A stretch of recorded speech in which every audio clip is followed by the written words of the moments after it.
my opinion, I was born and raised here. This is one of the best places on earth. Now, I haven't traveled the world.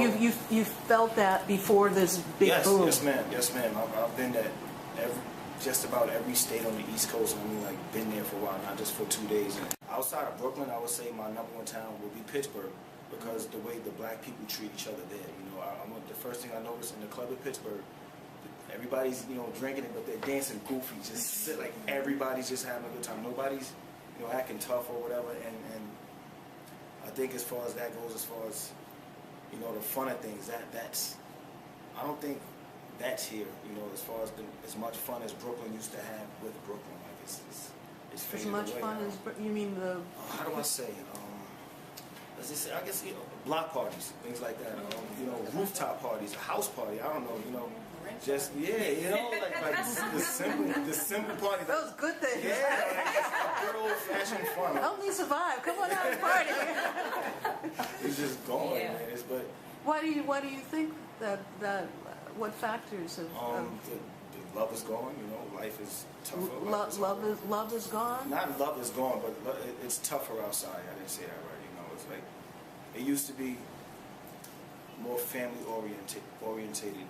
Within the neighborhood, I guess, you know, everybody knew everybody, regardless, from Marine Park to Clinton Hills to Bed-Stuy. If you lived in Bed-Stuy, you knew everybody. You knew whose uncles was whose nephews and whose kids. Yeah, so now it's. And if someone new moved in, you went and introduced yourself. Said this is a block association. Where you from? What block you from? Oh, I know such and such. And then next thing you know, that you know, and I don't know. It's just that aspect I miss, you know, and it's never coming back. So I guess all you got is memories. But what do you replace it with? Do you just say, okay, the love is not there for us as a community, and all this new stuff to go shop at and eat and drink at is there, and that's kind of cool and it's safer. But how do you? It sounds like a huge something is missing out of that equation from what you just said.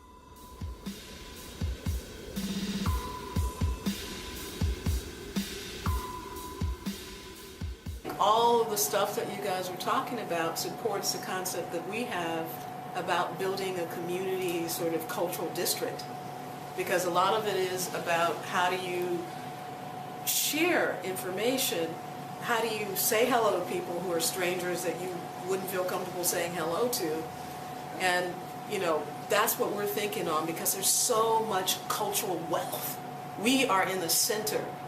But we're surrounded by millions and millions and millions of dollars of big cultural institutions, from the Navy Yard and the Steiner Studio. You know the Steiner Studios over there, okay?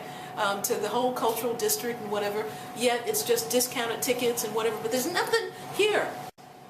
When you do grassroots filmmaking, because it might seem really far apart from Brooklyn Young Filmmakers to this broad cultural history and whatever, grassroots filmmaking is begging, asking for stuff for free, loans, people helping you out. Grassroots filmmaking is community. You get films made because you are depending on the community, and maybe you have a little bit of cash. You understand what I'm saying? So you don't have to have established filmmakers to help you get your film made. You have to have people who invest in you, who believe in you, who believe in what you're caring about and want to create a story about.